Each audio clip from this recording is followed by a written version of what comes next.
Oke, Assalamualaikum warahmatullahi wabarakatuh. Di sini kami akan mempresentasikan tentang analisis kami, yaitu pengaruh pengaruh konsumer online, rating, dan review terhadap minat beli kepada para pengguna Tokopedia di lingkungan WNJ.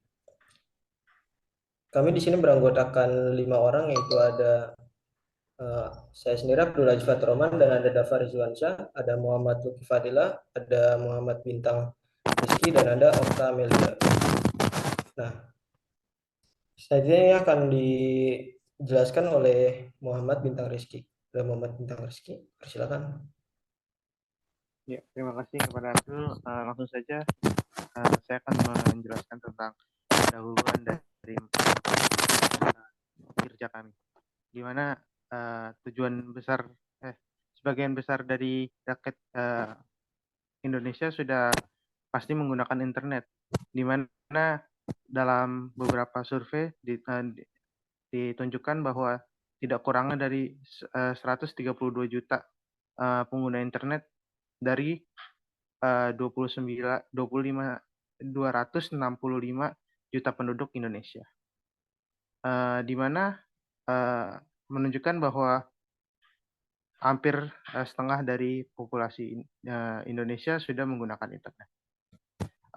Itu e-commerce atau toko online merupakan konsep yang cukup berkembang di dunia internet. Pengguna sistem ini dapat menguntungkan banyak pihak, baik konsumen, produsen, maupun penjual. Konsep belanja online menawarkan banyak kemudahan dan keuntungan dibandingkan dengan konsep belanja komersial. Selain mempercepat proses transaksi, konsep toko online dan e-commerce dapat menekan biaya operasional secara signifikan karena penjual tidak diharuskan memiliki toko fisik. Nah, belanja online ini juga termasuk dalam e-commerce. Dilihat dari pertumbuhan bisnis e-commerce mengalami peningkatan pendapatan dari tahun ke tahun. Diperkirakan akan terus bertumbuh terus-menerus hingga 2020 dan bahkan bisa sampai 2023. Maraknya pasar e-commerce menunjukkan bahwa perdagangan e-commerce merupakan bisnis yang cukup menjanjikan dalam perkembangannya. Nah, banyaknya pasar bermunculan di Indonesia dalam pengunjung yang cukup tinggi menunjukkan minat terhadap beberapa pasar yang ada. Di sini tujuan kami salah satu target penelitian kita menggunakan Tokopedia, di mana mendapatkan sekitar 39 juta pengunjung pada tahun 2016 dengan jumlah pengunjung yang cukup tinggi dan menempati urutan kedua. Tokopedia dapat menunjukkan bahwa masyarakat memiliki preferensi sendiri yang unik dibanding pasar lain. Dan Tokopedia menjadi marketplace dengan penawaran yang sangat beragam dan lengkap. Tidak hanya menyediakan produk seperti fashion, elektronik, kecantikan, kesehatan, makanan, dan minuman, Tokopedia juga melayani pembayaran tagihan. Dalam situsnya, Tokopedia juga menyediakan wadah bagi konsumen yang telah membeli untuk membuat review dan opini yang dapat diberikan sebagai review atau rating bintang. Ya, selanjutnya saya silakan kepada Dapa. Ya, makasih Bintang. Selanjutnya di sini ada bagian bab 2. Pertama itu ada teori. Teori yang dapat diajukan adalah bahwa konsumer online rating and review memiliki pengaruh signifikan terhadap minat di konsumen pada marketplace di Tokopedia di lingkungan UNJ. Nah, penilaian dan ulasan online ini oleh konsumen pada Tokopedia dapat membentuk persepsi konsumen mengenai produk yang dijual dan pelayanan yang diberikan oleh penjual. Konsumen cenderung membaca ulasan produk sebelum memutuskan untuk membelinya, karena mereka menganggap bahwa pengalaman konsumen lain dapat memberikan informasi yang berharga dan dapat membantu mereka membuat keputusan yang lebih baik. Selain itu, penilaian dan ulasan yang tinggi dapat meningkatkan kepercayaan konsumen pada toko dan produk yang dijual. serta meningkatkan citra merek dan reputasi penjual. Sebaiknya penilaian dan ulasan yang buruk dapat menurunkan minat beli konsumen, bahkan mengakibatkan reputasi buruk dan penurunan jumlah pada marketplace Tokopedia. Namun pengaruh consumer online rating and review nih terdapat minat beli konsumen, tidak hanya tergantung pada kualitas ulasan itu sendiri. Faktor lain seperti harga, kualitas produk, dan reputasi merek juga dapat mempengaruhi minat beli konsumen pada marketplace Tokopedia. Dalam konteks ini nih, Tokopedia sebagai platform e-commerce perlu memberikan perhatian yang serius pada pengelolaan ulasan dan penilaian konsumen untuk meningkatkan kepercayaan dan minat beli konsumen pada platform mereka. Selain itu, penjual di Tokopedia ini nih perlu berusaha memberikan pengalaman yang baik dan memenuhi harapan konsumen untuk memperoleh ulasan yang positif, sehingga dapat meningkatkan minat beli konsumen pada produk yang dijual. Nah, selanjutnya di sini ada pengaruh konsumen online rating. Nah, rating online konsumen ini dapat memiliki dampak yang signifikan terhadap bisnis karena dapat mempengaruhi keputusan calon pelanggan. Nah, berikut ada beberapa cara bagaimana peringkat online dapat mempengaruhi bisnis. Di sini ada 3 poin penting dalam pengaruhnya ya. Yang pertama itu ada reputasi, penjualan, loyalitas pelanggan. Nah, di dalam reputasi ini nih, rating online ini dapat mempengaruhi nih reputasi bisnis. Peringkat yang tinggi dapat meningkatkan reputasi bisnis dan menarik yang lebih pelanggan. Sedangkan rating yang rendah dapat merusak reputasi dan menghalangi calon pelanggan. Bisa kita simpulin di reputasi ini, jika ratingnya semakin tinggi itu semakin dapat apa ya dapat memberikan yang lebih baik tuh kepada konsumen yang lain. Nah, jika ratingnya rendah atau gimana pun itu kalau misalkan customernya nih mau beli juga mikir-mikir, wah ini ratingnya rendah gitu. Nah, selanjutnya ini ada penjualan. Peringkat online dapat mempengaruhi penjualan bisnis. Rating yang lebih tinggi dapat menghasilkan lebih banyak penjualan, sedangkan rating yang rendah dapat menghasilkan sedikit penjualan. Itu sama kesimpulannya kayak tadi di bagian reputasi. Jika ratingnya lebih tinggi, itu maka penjualannya lebih besar. Nah, sedangkan rating yang lebih rendah itu menghasilkan penjualan itu lebih sedikit. Nah, selanjutnya ini ada loyalitas pelanggan. Rating online dapat mengaruhi loyalitas pelanggan. Jika sebuah bisnis memiliki peringkat yang tinggi, maka bisnis tersebut akan lebih mungkin mempertahankan pelanggannya. Di sisi lain, peringkat yang rendah dapat mengakibatkan hilangnya pelanggan. Selanjutnya ini ada pengertian ulasan produk. Apa sih ulasan produk nih? Di sini kita jelaskan, ulasan produk adalah evaluasi tertulis atau lisan dari seorang pengguna atau ahli tentang suatu produk, yang biasanya ini berisi informasi tentang kualitas, fitur, kelebihan, kekurangan, dan pengalaman penggunaan produk tersebut.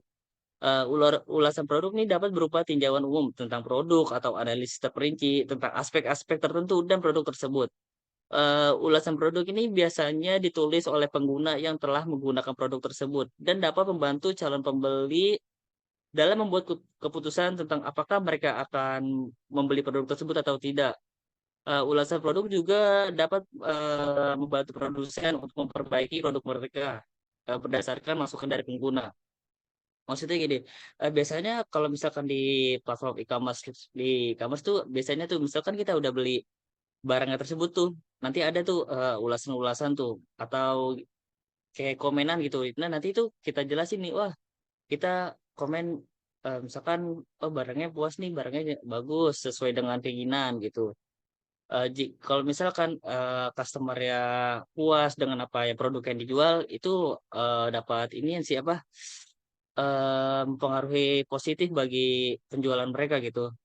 Yang ketiga ini ada pengertian kebutuhan pembelian. Kebutuhan pembelian merujuk pada kebutuhan konsumen untuk membeli produk atau jasa tertentu untuk memenuhi kebutuhan atau keinginan mereka. Kebutuhan pembelian dapat bervariasi dari kebutuhan pasar seperti makanan, sandang dan papan, hingga kebutuhan yang lebih kompleks seperti kendaraan, teknologi, dan liburan. Kebutuhan pembelian ini dapat dipengaruhi oleh faktor-faktor seperti penghasilan, gaya hidup, budaya, tren, dan preferensi individu. Selain itu, kebutuhan pembelian ini dapat dipengaruhi oleh iklan, promosi, dan strategi pemasaran dari produsen dan penjual gitu. Oleh karena itu, pemahaman tentang kebutuhan pembelian dan faktor-faktor yang mempengaruhinya sangat penting nih bagi produsen atau penjual untuk menyediakan produk dan layanan yang sesuai dengan kebutuhan konsumen dan mengoptimalkan penjualan mereka. Next. Nah, selanjutnya ini ada pengertian kepuasan pelanggan. Apa sih kepuasan pelanggan tuh? Kepuasan pelanggan ini merujuk nih pada tingkat kepuasan atau kepuasan yang dirasakan oleh pelanggan setelah membeli dan menggunakan produk atau jasa. Kepuasan pelanggan ini sangat penting nih karena dapat mempengaruhi loyalitas pelanggan, reputasi merek, dan kesuksesan bisnis secara keseluruhan.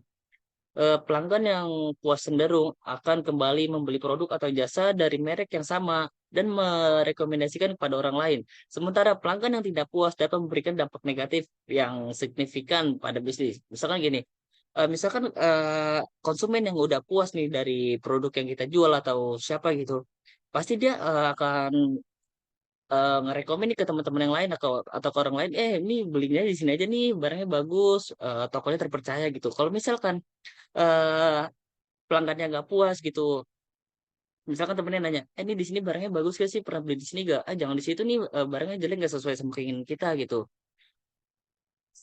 Selanjutnya ada pengertian keputusan pelanggan. Keputusan pembelian adalah proses mental yang dilakukan oleh konsumen untuk memilih produk atau jasa yang akan dibeli. Keputusan pembelian melibatkan sejumlah tahap yang kompleks dan dipengaruhi oleh berbagai faktor seperti kebutuhan, preferensi, harga citra, merek, promosi, dan pengalaman sebelumnya. Tahap-tahap dalam keputusan ini pembelian meliputi nih, ada beberapa tahap-tahapnya ya. Yang pertama itu ada pengenalan kebutuhan. Di dalam pengenalan kebutuhan ini konsumen menyadari nih adanya kebutuhan atau keinginan tertentu yang harus dipenuhi. Yang kedua, pencarian informasi. Konsumen mencari informasi tentang produk atau jasa yang diinginkan seperti melalui internet, teman, atau toko fisik gitu. Yang ketiga ada evaluasi alternatif. Konsumen ini mengevaluasi produk atau jasa yang berbeda dan mempertimbangkan faktor-faktor seperti kualitas, harga, merek, dan kepercayaan dari toko tersebut gitu. Yang keempat ini ada keputusan pembelian. Konsumen memutuskan produk atau jasa mana yang akan dibeli gitu. Konsumen ini perlu mengambil keputusan nih, produk atau jasa mana nih yang akan dipilih gitu, akan dipilih toko yang mana gitu. Yang kelima nih ada evaluasi pasca pembelian. Konsumen mengevaluasi keputusan pembelian mereka, mempertimbangkan faktor-faktor seperti kualitas produk atau jasa, kepuasan, dan kemungkinan pembelian di masa depan gitu. Nah, keputusan pembelian dapat dipengaruhi oleh berbagai faktor, termasuk faktor internal seperti kebutuhan, preferensi, dan pengetahuan. Kalau misalkan faktor eksternal itu seperti promosi, citra merek, dan pengalaman sebelumnya. Oleh karena itu, pemahaman tentang pembelian, faktor-faktor yang mempengaruhinya sangat penting bagi produsen atau penjual untuk dapat menyediakan nih produk atau layanan yang sesuai dengan kebutuhan dan preferensi konsumen. See next.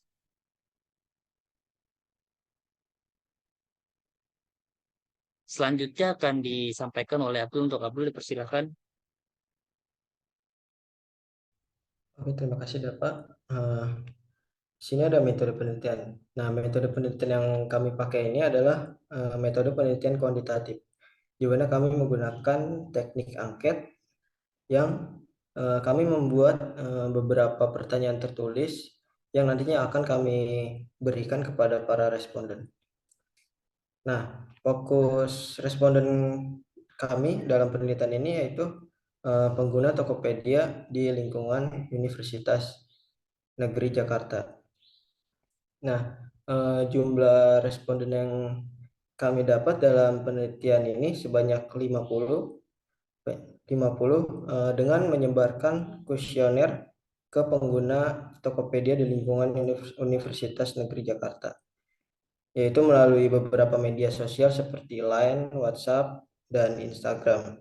Nah, dalam pengambilan responden ini terdapat 3 variabel bebas dan 1 variabel. Nah, untuk pembahasan selanjutnya akan dijelaskan oleh Muhammad Luki Fadilah. Boleh Luki langsung aja dijelasin. Oke, baik. Terima kasih Bintang, Dava, dan Abdul atas pemaparannya. Selanjutnya ini tentang pembahasan ya. Nah, di sini ya berdasarkan hasil penelitian ya, bahwasanya kita tuh telah mengambil sebuah 50 responden ya, di mana responden ini itu diambil berdasarkan dari lingkungan Universitas Negeri Jakarta ya. Nah, bisa kita lihat nih kalau misalkan dari pengambilan pengambilan responden ini terdapat sebuah gender ya, maupun laki-laki dan perempuan. Nah, di sini tuh terdapat tabel ya, di mana tabel ini itu melihat sebuah data frekuensi nih untuk memastikan kalau misalkan data responden laki-laki maupun perempuan itu bisa bisa kita lihat kalau misalkan apa tuh namanya persennya itu bahwasannya kalau misalkan sebuah gender itu menentukan eh, apa namanya menentukan tinggi ataupun rendah pada pengisian pada pengisian kuesioner tersebut ya. Nah, ini caranya itu dapat kita lihat nih. Caranya itu untuk melakukan analisis di data SPSS ini kita nih kan telah mendapati berapa 50 responden ya, di mana itu terdapat gender ini laki-laki maupun perempuan.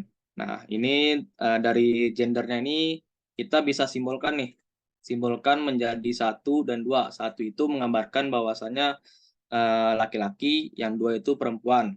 Nah, setelah itu kita pindahkan nih ke SPSS, di mana kita masukkan ke data apa namanya kita pindahin nih datanya nih. Yaitu yang pertama ini kan tadi kan yang laki-laki ya. Nah, yang kedua ini yang perempuan nih. Nah, selanjutnya itu cara untuk tadi kan yang kita lihat pertama kali kan data frekuensi nih. Nah, data frekuensi ini caranya itu kita ke analyze, terus ke deskriptif, lalu ke frekuensi nih. Nah, setelah itu Oke, kita oke. masukin aja nih Maaf, gendernya. maaf. Oke, ini kan tadi kan udah kita jelasin ya kalau misalkan 1 itu tadi eh, apa namanya simbol 1 itu bahwasannya kalau simbol 1 tadi itu laki-laki, simbol 2 itu perempuan. Ini bisa kita lihat Excelnya. Excel kelihatan nggak ya? Kelihatan, kelihatan. Aman, Ki, Kelihatan. aman. Oke. Nah, setelah itu kita masukin aja nih analyze, data deskriptif statistik, lalu ke frekuensi nih. Nah, setelah itu kita masukin aja nih ke variabel yang mau diolah nih.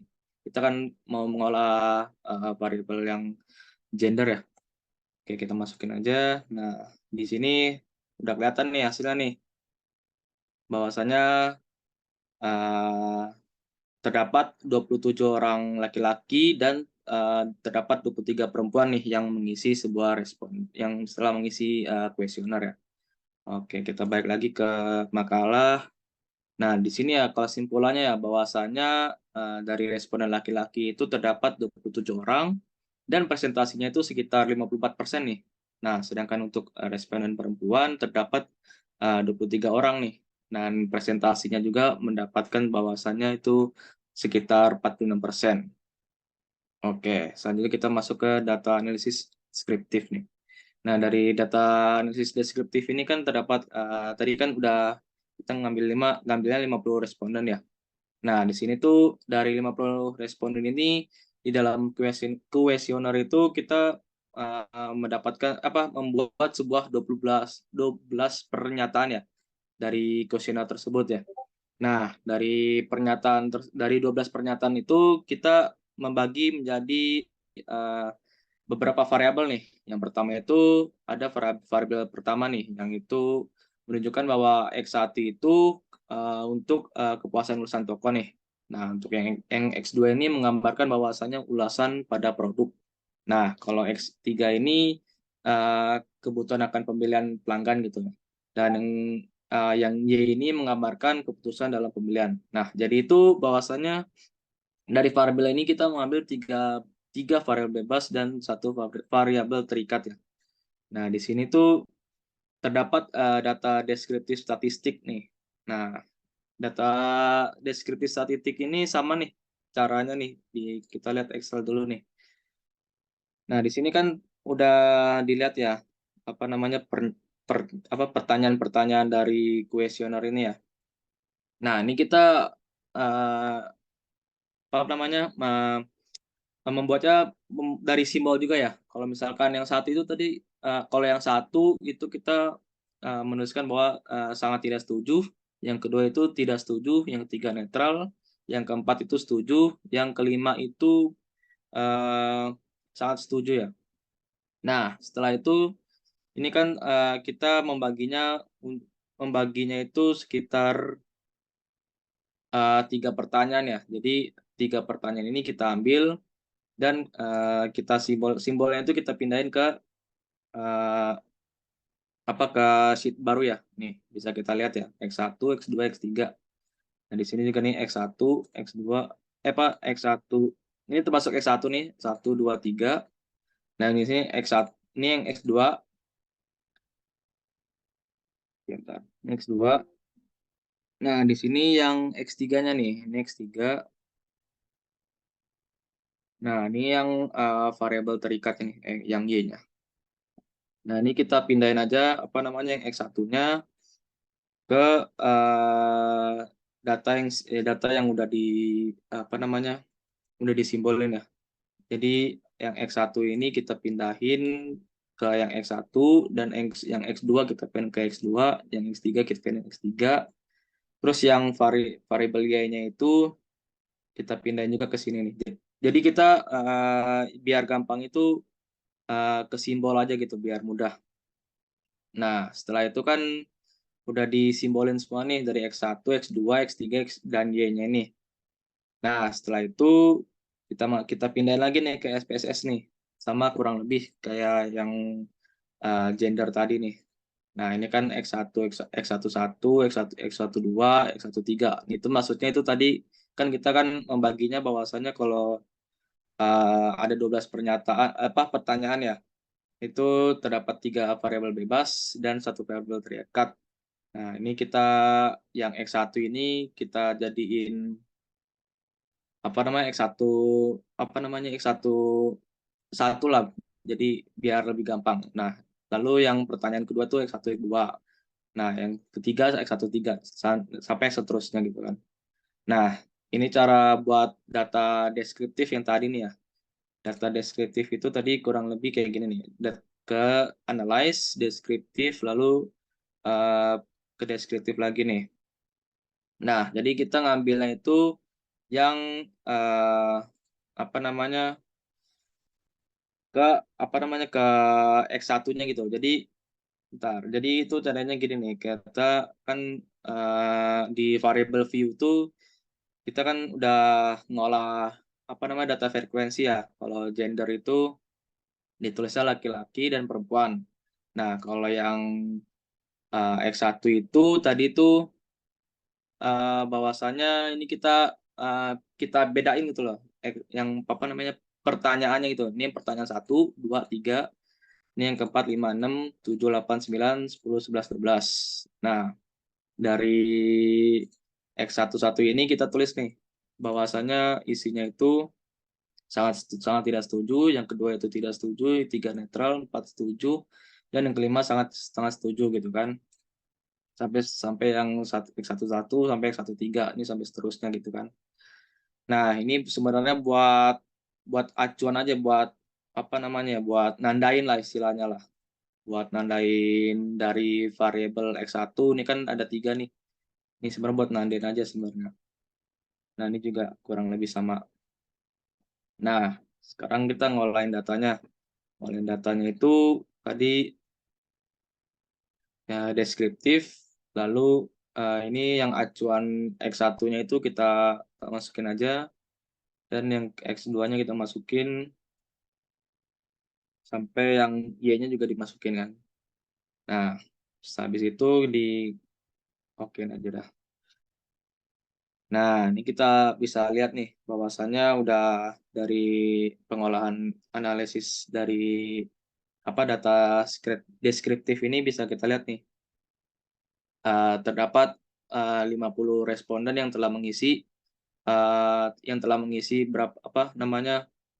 50 responden yang telah mengisi kuesioner Nah, di sini minimumnya bisa kita X1 itu sama dengan 9, maksimumnya 15. Nah, ini mainnya 13,4 dan standar deviasinya sekitar 1,64. Nah, ini kita lihat nih di makalahnya ini.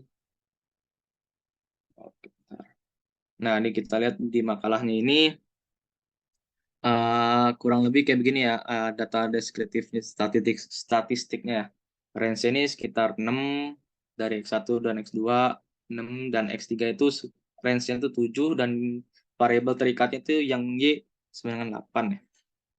Nah, di sini minimumnya 9 dan X dan X3-nya ini minimumnya itu sekitar 8 dan variabel terikatnya itu Y yang minimumnya itu seberangan 7. Oke, kurang lebih lah segitulah. Selanjutnya kita masuk ke analisis regresi linear berganda nih. Nah, analisis regresi linear berganda ini kita kurang lebih sama caranya kayak tadi. Kita kayak ngesimbolin pertanyaan dari pengambilan data responden ya. Nah, cuman kita itu kayak menjumlahkan setiap X1 dan X2 dan X3 serta maupun Y. Nah, ini nih X1 ini kita kita apa namanya kita jumlahin aja nih apa maksudnya dari pertanyaan yang telah apa namanya telah diisi oleh responden ya. Ini kan kalau 4 tadi ini sangat setuju ya. Ini netral, ini setuju. Nah, ini tuh kita jumlahin aja nih apa responden-respondennya nih yang dari sini nih yang dari apa namanya tuh dari kuesionernya. Kan tadi simbolnya kan bahwasanya kalau satu itu tidak setuju, sangat tidak setuju. Yang kedua itu tidak setuju dan 3 netral, 4 setuju dan 5 sangat setuju ya. Nah, terus kita jumlahin nih, jumlahin apa namanya dari X11 sampai X12, X13 nih. Nah, kan udah dapat nih hasilnya nih X1 nih sekitar udah yang sekitar apa namanya yang udah dilihat dari Excel, pengolahan dari Excelnya. Nah, maupun X2 sama nih, X2 caranya sama nih, kita ngejumlahin dari pernyataan yang udah diambil nih. X3 juga kita ngolah juga dan yang Y ini kita sama nih. Kita ngolah juga untuk mengambil data istilahnya data apa ya data acuannya lah. Nah, setelah itu untuk cara apa namanya cara buat data regresi linear ini kita lihat di SPSS yang di SPSS ini bentar. Nah, ini kan tadi kan udah yang dijumlahin ya. Kelihatan nggak ya? Ini share screen-nya kelihatan kan ya? Aman-aman kelihatan. Oke, ini bisa kita lihat ya kalau tadi kan udah dijumlah nih X1-nya nih. Kita pindahin aja nih. Kita pindahin aja bentar. Kita pindahin aja ke SPSS nih hasilnya, hasil dari X1-nya. Nah, untuk yang X2-nya sama nih. Kita udah ngambil nih udah ngejumlahin. Nah, yang ketiga yang X3 nih juga nih sama nih kita kan udah ngejumlahin juga nih. Nah, yang Y juga sama kan udah diambil untuk jumlahnya ya. Oke, selanjutnya itu cara ngolah datanya nih. Nah, ini kan udah dilihat ya X1, X2 di variable view-nya kita bisa lihat nih X1, X2 dan X3 dan Y-nya nih. Nah, Nah, di sini tuh di variable view ini bisa kita tulis nih tadi nih apa namanya variable apa X1 itu kan tadi kan variabelnya kepuasan ulasan produk ya. Nah, kepuasan ulasan toko ya. Terus itu yang kedua tuh kepuasan ulasan pada produk dan yang X3 itu kebutuhan pelanggan. Nah, yang Y ini keputusan dalam pembelian. Nah, ini cara ngolah datanya itu kita ke analyze, habis itu ke regresi. Nah, habis itu kita ke linear. Nah, ini bisa, bentar.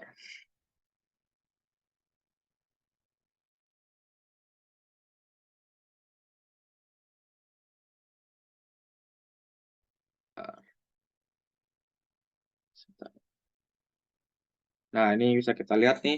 Caranya itu yang variabel terikat ini, yang variabel Y ini kita masukin ke dependent. Nah, untuk variabel bebasnya ini kita masukin ke independent. Nah, setelah itu bisa bisa kita lihat juga nih statistiknya nih, yang ke estimate ataupun juga ke optionnya nih.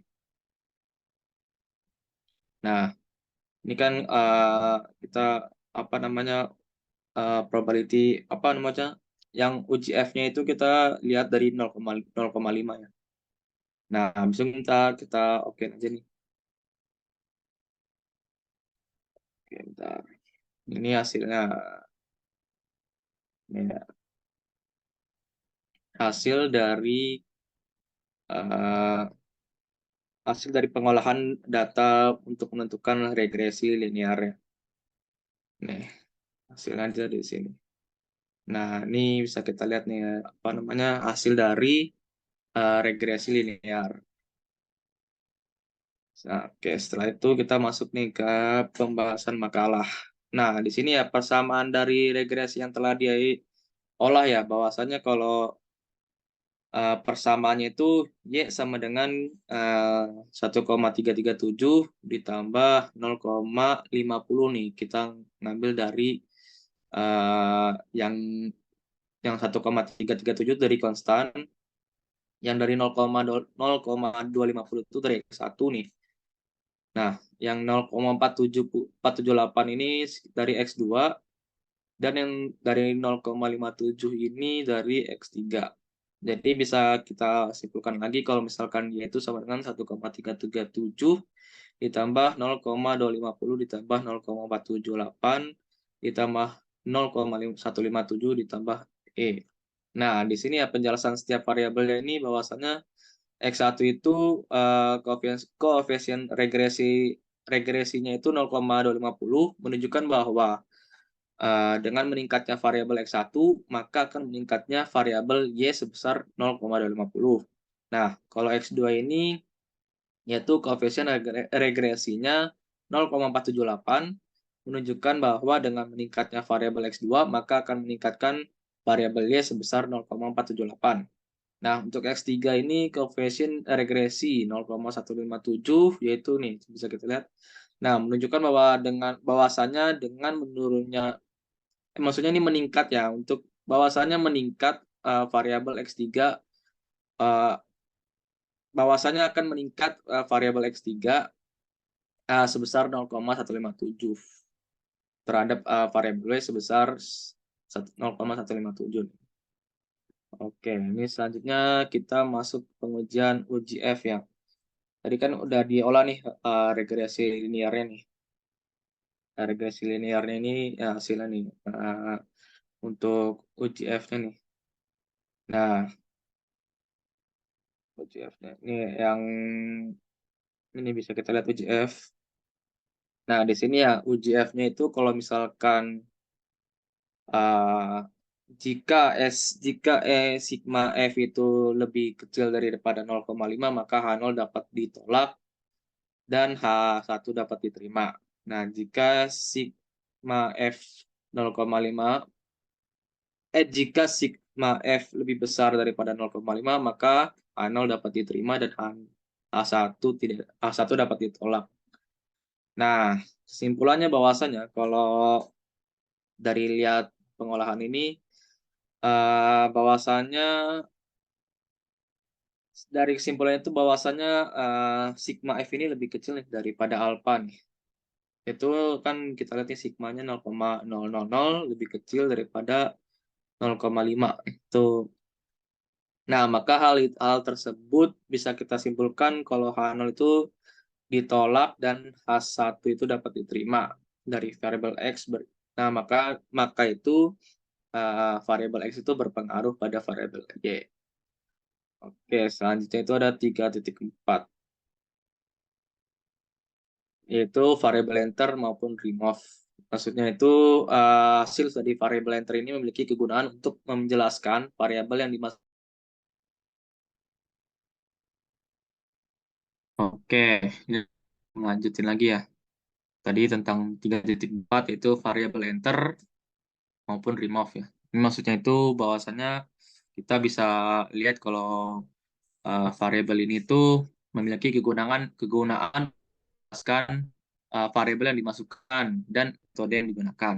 Nah, variabel yang digunakan di sini itu menggunakan variabel enter, di mana metode ini digunakan untuk mengambil semua variabel untuk diolah dan diteliti lebih lanjut guna melihat persamaan dari regresi linear berganda. Oke, ini selanjutnya kita masuk ke 3.5, yaitu koefisien determinasi. Nah, koefisien determinasi ini kita lihat tadi kan hasil dari SPSS ini ya. Dari hasil SPSS-nya ini kita ngambil dari model Sumerinya nih. Nah, model Sumerinya ini kelihatan nggak ya? Aman, aman, aman. Aman. Nah, ini kita ngambil dari model Sumeria. Model Sumerinya ini kita taruh untuk melihat nih R square-nya ini nih. Di mana hasil tabel yang di atas nih berpengaruh, merupakan nih eh, dari tabel yang di atas ini merupakan merupakan pengaruh keputusan dalam pemilihan nih, di mana koefisien determinasi itu bisa digunakan dengan rumus berikut nih, yaitu eh, koefisien determinasi atau KD sama dengan R R pangkat 2 dikali 100% ya. Ini kita lihat dari R-nya ini nih. R-nya ini kan tadi 0,694 ya. Jadi kita masukin aja nih. 0,694 dikali 0,694. Dikali juga 100%. Sesuai dengan rumusnya. Nah, sama dengan 0,482 dikali 100% nih. 4,82. Nah, ini sebenarnya untuk memastikan R square-nya ini nih. Jadi kan S square ini hasil dari koefisien determinasi ini sekitar 48,2%. Bisa kita lihat juga dari hasil SPSS-nya ini berarti nggak salah nih, nggak error lah dalam dalam mengolah datanya. Bisa kita lihat nih S square sekitar 0,482 atau juga 48,2%. Nah, ini ya kesimpulannya bahwasannya kalau R square itu 0,482 nih. Oke. Nah, itu juga setelah kita lihat nih angka koefisien determinasi sebesar 48,2 itu menunjukkan bahwa pembelian dan pengadaan keputusan itu eh, dalam minat konsumen di Tokopedia itu berpengaruh besar nih sebesar 4,82%, sedangkan sisanya yaitu 51,8% dipengaruhi oleh hal yang belum bisa diteliti. Berarti dari 48,2% itu sekitar 51,8% itu masih belum bisa diteliti. Oke, kita masuk ke uji T. Nah, uji T ini kita tadi kan udah ngolah juga ya. Udah ngolah juga dari SPSS nih. Nah, kita ngambil dari yang koefisiennya. Kita ambil, lalu kita bisa bahas kalau misalkan dari hipotesisnya itu eh kalau H0 itu sama dengan variabel X itu berpengaruh secara signifikan nih terhadap variabel Y. Dan H1 itu variabel X itu berpengaruh secara signifikan terhadap variabel Y karena nilai sigma itu uh, uh, lebih dari 0,0. Nilai sigmanya ini lebih dari 0,5. Maka bisa kita lihat kesimpulan itu bisa ditolak dan diterima. Nah, maka disimpulkan juga bahwa X itu secara parsial berpengaruh terhadap Y. Oke, mungkin cukup sekian ya. Bisa Okta untuk membahas tentang kesimpulan dan saran. Kepada di Baik, Terima kasih Loki. Lanjut dapat kesimpulan. Pertama, kesimpulan. Berdasarkan analisis dan pembahasan pengaruh rating dan minat beli pada para pengguna Tokopedia di lingkungan UNJ yang telah diuraikan pada bab sebelumnya, maka dapat ditarik kesimpulan yang pertama, terdapat customer online rating dan review Tokopedia. Hasil penelitian mengenai customer online rating dan review yang diberikan oleh responden terhadap Tokopedia ini sangat bagus. Ini membuktikan responden bisa merasakan customer online dan rating review yang dinilai dan nilai yang ada di bawah rata-rata dari sebuah pernyataan disebut dengan rasa keamanan. Dan yang kedua, tertarik membeli konsumen Tokopedia. Hasil responden terhadap minat beli konsumen di marketplace Tokopedia berada dalam kategori yang sangat kuat. Artinya minat beli konsumen di pasar Tokopedia didasarkan pada apa yang dirasakan dan diharapkan konsumen. Dengan ini menunjukkan bahwa minat beli konsumen di pasar Tokopedia sangat baik. Dan yang ketiga, ada pengaruh rating dan review konsumen online terhadap minat beli konsumen Tokopedia. Variabel evaluasi dan review konsumen online berpengaruh signifikan terhadap variabel minat membeli konsumen di pasar Tokopedia dengan pengaruh yang cukup besar. Mempengaruhi orang lain, faktor lain yang tidak diteliti dalam penelitian ini seperti produk, periklanan, atau faktor lainnya. Boleh di next, Lucky. Nah, tadi kan kesimpulan udah, sekarang saran. Berdasarkan hasil penelitian, pembahasan, dan juga kesimpulan yang telah dijelaskan sebelumnya, maka peneliti ingin memberikan saran yang diharapkan dapat dijadikan sebagai masukan dan juga dapat memperluas pengetahuan. Yang pertama ini saran untuk perusahaan. Yang pertama, peneliti berharap agar perusahaan dapat menjaga online rating dan customer rating secara konsisten adalah alat yang dapat menawarkan manfaat, kenyamanan, dan pengendalian diri yang baik ketika Anda berbelanja online. Namun, perusahaan harus memperbaiki penampilannya, peringkat, dan ulasan konsumen online untuk meningkatkan pengalaman pengguna dengan membuat layar dengan variasi warna yang menarik dan membuat variasi star rank yang lebih unik dan berbeda dibandingkan dengan perkiraan dari media dan pasar lain. Dan yang kedua, peneliti mengharapkan perusahaan membeli stiker atau label atau tanda khusus untuk toko online untuk menawarkan layanan yang baik dan barang berkualitas baik untuk secara teratur meningkatkan minat beli konsumen transaksional dan korporat dapat menyediakan halaman pencarian untuk informasi produk ditawarkan untuk meningkatkan minat beli. Dan yang ketiga, berdasarkan hasil uji yang diketahui bahwa rating dan review konsumen online berpengaruh terhadap minat beli konsumen. Memiliki dampak yang signifikan artinya perusahaan harus terus meningkatkan kualitas yang artinya perusahaan harus terus meningkatkan kualitas dan nilai peringkat dan ulasan konsumen online untuk meningkatkan minat konsumen dalam membeli. Dan di sini terdapat saran untuk penelitian selanjutnya. Yang pertama, penelitian yang dilakukan peneliti hanya terbatas pada alat ukur yang ukurannya belum maksimal. Penulis berharap untuk penelitian selanjutnya dengan menggunakan alat ukur yang berbeda untuk mendapatkan pemahaman yang lebih dalam untuk mendapatkan pengetahuan yang lebih dalam dan lebih komprehensif. Dan yang kedua, dalam penelitian ini variabel X yaitu peringkat dan ulasan online konsumen digunakan untuk penyelidikan lebih lanjut peneliti mengharapkan ulasan online